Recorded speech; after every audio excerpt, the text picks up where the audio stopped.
कांग्रेस सांसद धीरज साहू की मुसीबतें बढ़ती जा रही है। अब उनकी पार्टी ने भी उनका किनारा कर लिया है। उनके घर और ठिकानों पर आकूत दौलत मिली है। इनकम टैक्स की रेड से बरामद किया गया है। यह रकम 200 करोड़ रुपए से ज्यादा बताई जा रही है। नोटों की गिनती में टैक्स अधिकारी के साथ ये उनके टैक्स अधिकारी के हाथ पांव भी फूल रहा है। 4 दिन बाद भी नोटों की गिनती जारी है और बीजेपी ने इसमें बड़ा मुद्दा दिया है। कांग्रेस पूरी तरह से मामले में बैकफुट पर है और रांची पहुंचे प्रदेश प्रभारी अविनाश पांडे ने भी अपने सांसद धीरज साहू को लेकर बड़ा बयान दिया है। उन्होंने कहा है कि सांसद धीरज साहू को अब स्पष्टीकरण देने की जरूरत है। आखिर इतने पैसे कहां से आए हैं। साथ ही बीजेपी पर भी उन्होंने हमला बोला है। वहीं झारखंड कांग्रेस प्रभारी अविनाश पांडे के नेतृत्व में अब लौट चले कार्यक्रम के तहत झारखंड कांग्रेस प्रदेश कार्यालय में राज्य प्रशासनिक अधिकारी डॉक्टर संजय सिंह साथ में कारगिल युद्ध के योद्धा हृदयानंद यादव ने कांग्रेस पार्टी की सदस्यता ली है। इस कार्यक्रम में झारखंड कांग्रेस प्रदेश अध्यक्ष राजेश ठाकुर, कई प्रवक्ता शामिल थे। कार्यक्रम के बाद अविनाश पांडे ने कहा कि हृदयानंद यादव के कांग्रेस में आने से पार्टी को मजबूती मिलेगी।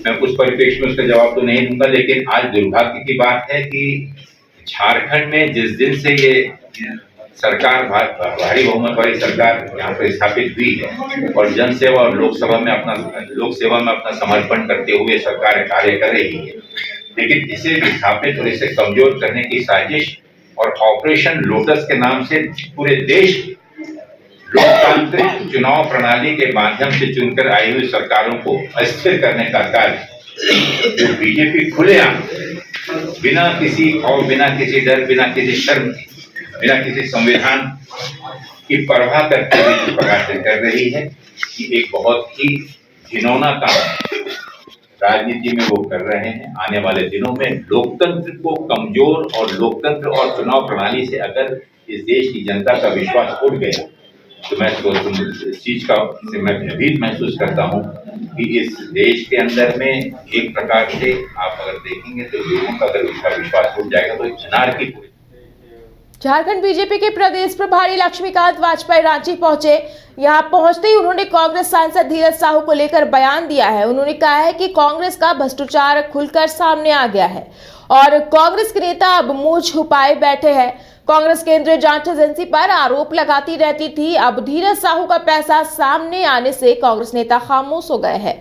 उन्होंने दावा किया है कि आने वाले लोकसभा चुनाव में सभी 14 सीटों पर बीजेपी जीत दर्ज करेगी। झारखंड आने के सवाल पर कहा कि झारखंड बीजेपी का प्रदेश प्रभारी हूं। झारखंड मेरा घर है। यहां आने के लिए मुझे कोई कारण नहीं चाहिए। ये तो कांग्रेस के लिए आईना है कि ईडी और सीबीआई के खिलाफ रोज बोलते थे और भ्रष्टाचार से बचने के लिए इंडी गठबंधन बनाया था। उनका दुर्भाग्य है कि उनका सपना चकनाचूर हो गया और समय रहते धीरज साहू का पैसा बाहर हो गया। अब कुल मिलाकर राहुल गांधी जी ये जवाब दें ये पैसा किसके लिए था और कहाँ किस काम के लिए था। कल सुबह से लेकर अब तक कांग्रेस के किसी नेता के मुंह से बोल नहीं फूटा। लगता है दही जम गया उनके मुंह में और इसलिए उनका बोल नहीं फूट रहा है।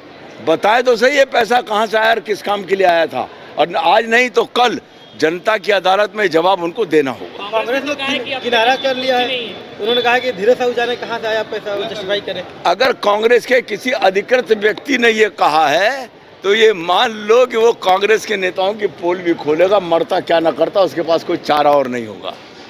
सर झारखंड दौरे पर आया से क्या कहेंगे, किस तरह से? नहीं, झारखंड दौरे, झारखंड मेरा घर है। झारखंड का मैं प्रभारी हूँ। यहाँ के कार्यकर्ताओं के साथ मैं काम कर रहा हूँ, तो मैं अपने घर में आने में कोई जरूरी थोड़ी कि उसका औचित्य बताऊँ क्यों घर में।